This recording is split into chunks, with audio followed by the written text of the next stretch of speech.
Pada sesi ini kita akan membahas bagaimana kita memanfaatkan tool Jupyter Notebook untuk penulisan R tersebut. Jadi untuk Jupyter ini yang paling umum digunakan untuk penulisan editor berbasis web. Rekan-rekan bisa install ini untuk Mac, Windows maupun Linux. Dan di sini kita bisa lihat masuk ke jupyter.org, dan di sini ada dua produk yang kita bisa gunakan, yaitu Jupyter Lab sama yang klasik Jupyter Notebook tersebut.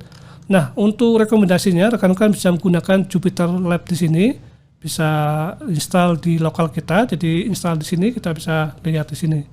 Nah, untuk melakukan instalasi, rekan-rekan bisa install dulu Python. Memang tidak suka ya kita perlu install Python di sini. Atau rekan-rekan juga bisa menggunakan kita bisa gunakan Anaconda ya. Nah, Jupyter ini memerlukan Python, jadi Python ini wajib diinstal untuk rekan-rekan sebelum menginstalasi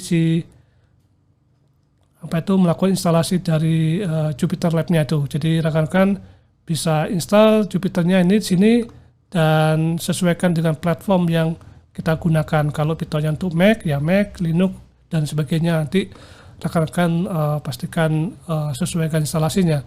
Nah, waktu instalasi Python-nya jangan lupa rekan-rekan mencentang untuk bagian path-nya. Jadi itu kadang kelupaan, supaya kita juga bisa memanggil Python itu atau pip itu ke dalam terminal yang ada di lokal kita. Oke, seperti ini kalau misalnya instalasinya waktu kita install, nanti kita ada pop-up seperti ini, dan nanti rekan-rekan pilih customize.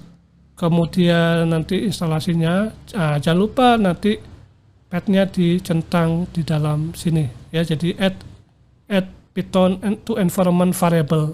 Ini yang penting ya, karena mungkin beberapa peserta atau student yang kelupaan mencentang ini, memastikan bahwa nanti di terminal itu ke detect Python yang ada di lokal kita ya. Jadi kalau misalkan manual instalasi seperti ini.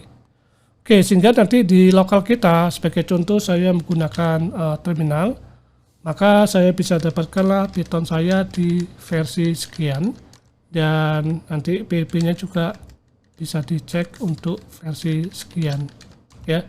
Di rekan-rekan bisa dapatkan seperti ini, dan once kalau sudah instalasi Python, maka untuk instalasinya kita menggunakan pip install Jupyter Lab, dan setelah itu rekan-rekan bisa dapatkan Jupyter Lab-nya di lokal kita di sini.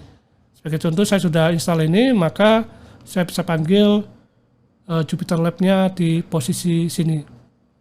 Oke, sebelum kita memanggil Jupyter Lab-nya, secara umum Jupyter ini hanya mendukung bagian daripada Python doang ya.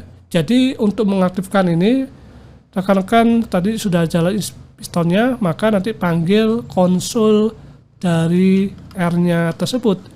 Jadi dari R sini nanti rekan-rekan panggil versi yang kita miliki. Nah, seperti ini.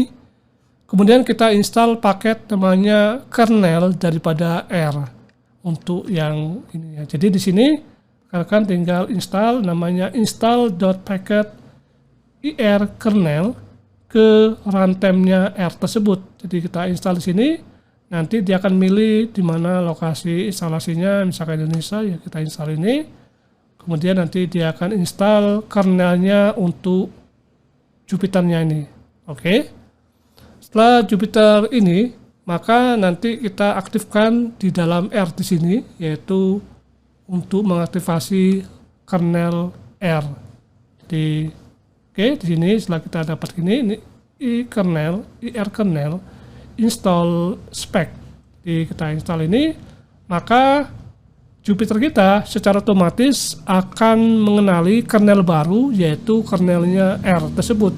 Jadi tadi rekan-rekan install pip install ya. Kemudian kita pilih yaitu namanya Jupyter. Jadi di sini rekan-rekan tinggal install Jupyter-nya, otomatis sudah terinstall dan sebagainya. Setelah itu rekan-rekan bisa manggil Jupyter Lab.